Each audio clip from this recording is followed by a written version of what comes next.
Hello, this is Mike Myers, and it's time for Mac Minute. This week we're going to talk about another program that you can get off the App Store. And this is a precursor to some upcoming videos that we're going to talk about as far as communicating with people via video, like with Skype or FaceTime. So sometimes you'll notice that the camera you have built into your laptop isn't the best for all situations. So there is a way you can adjust it. If you look through the Mac, though, you're not going to find this. So there is a special program that I'm going to walk through and show you today. Now, to do this, I am going to bring up FaceTime, and I'm not going to use FaceTime only for using it to just show you what the output of the changes are. So let me get FaceTime up right here, and then the other application is called Webcam Settings, and it's right here. I'm going to bring that up just like so. So there you see me twice. It's kind of weird and a little scary. So this is Webcam Settings over here on the right-hand side, just like this. And you can see right now it's in auto exposure mode. I'm going to leave it auto just to show you some of this stuff. But while you're in here, you can adjust the brightness of the camera, just like this. So it's adjusting the brightness. You can adjust the contrast. You can adjust the hue. So I'm a little green maybe. And saturation. So you see all these different controls that you have. And you can actually go in as far as going into advanced mode and doing focus and things like that as well. And you see that some things are not able to be touched. And that is because the built-in iSight camera does not support the autofocus, zoom, pan, or tilt. But some of the cameras you get externally do support that. So there's not much you really want to change in this advanced section. The backlight compensation I would probably leave turned on. And 60 hertz is what it is in the United States, 50 although everywhere else for the most part. But leaving it in auto, the machine kind of knows what the power line settings are.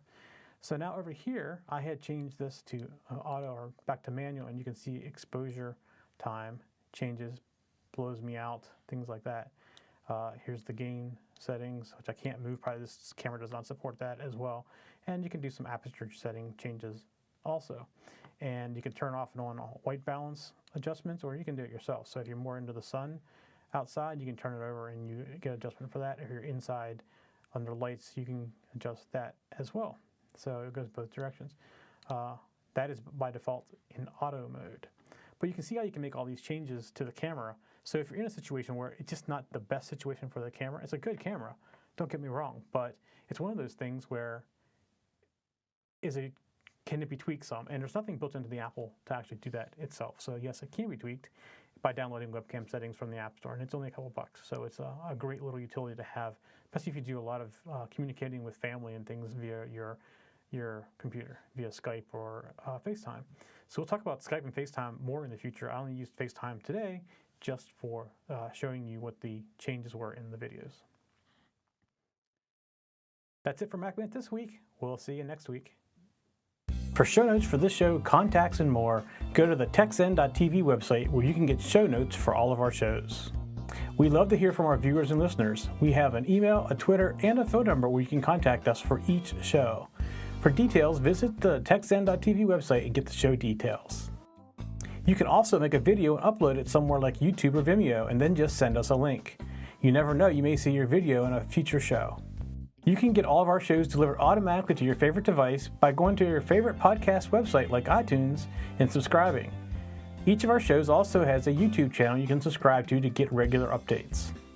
Our shows are also available on most internet radio networks like Stitcher and TuneIn Radio. You can also watch and listen to our shows on Xbox, TiVo, and Roku. You can even find us on your Zune.